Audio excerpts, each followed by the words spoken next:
হয় মই তাৰমানে আমাৰ যিখিনি মাটিত আমি তাৰমানে হেৰি কৰিছিলোঁ, আগতে ঘৰ বনাইছিলোঁ। ঘৰটো তেওঁলোকে মানে ভাঙি হেৰি কৰিছে, তাৰপিছত আমি এজাহাৰ দিলোঁ।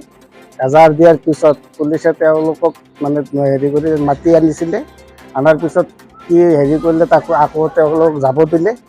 যাব দিয়াৰ পিছত যোৱা ৰাতি যোৱাকালি আকৌ আমি ঘৰ বনালোঁ তাতে। ঘৰ বনোৱাৰ পিছত ঘৰটো যোৱা ৰাতি 11টা, 10:30-11টামান বজাত যাই পেলাই তেওঁলোকে আকৌ যাই পেলাই তাৰমানে ঘৰটো ভাঙি পেলায়। সেই সংক্ৰান্তত আমি পুনৰ আজি আকৌ নতুনকৈ আকৌ এখন এজাহাৰ দিছোঁ। 12:40 আমাৰ মাটি বৰডাংগিৰি কুচি পাতিদৰং মৌজাৰ 1184 দাগৰ মাটি 5 বিঘা 4 কঠা 10 লেচা মাটি আৰু 1120 দাগৰ তাতে কি মাটি আছে। তাৰে কিছু অংশ বিক্ৰী গৈছে, তাৰে কিছু অংশ আছিল, তাৰে অলপ অংশ আমাৰ হেৰি স্কুলৰ নামত দিয়া আছিল। তাতছেও আমি অকণমান হেৰি আমি বেছিকৈ দিছোঁ।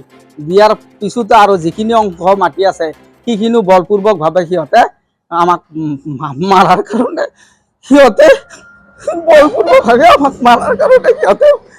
আমাক পানে মাৰাৰ ভাবুকি দিয়ে আৰু মাটিখিনি সিহঁতে দখল কৰে।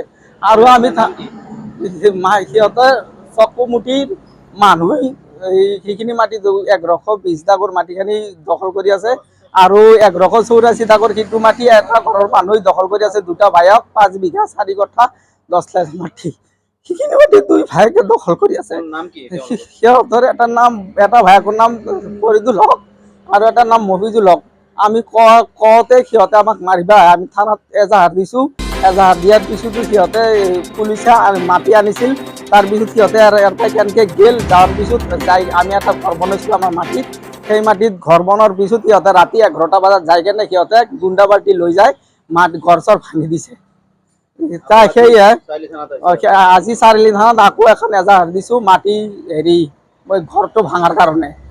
গতিকে সেয়া মোৰ বিনম্ৰ অনুৰোধ যে দয়ালু মহোদয়, আমাৰ অসমৰ মুখ্যমন্ত্ৰী হেমন্ত বিশ্ব শৰ্মাৰ ওচৰত মোৰ বিনম্ৰ অনুৰোধ থাকিল যে তেখেতে যে উচিত বিচাৰ কৰি আমাৰ মাটিখিনি কাগজ পত্ৰ যদি সত্য হয়, আমাৰ মাটিখিনি চাই চিতি আমাক মাটিখিনি গতাই দিব লাগে।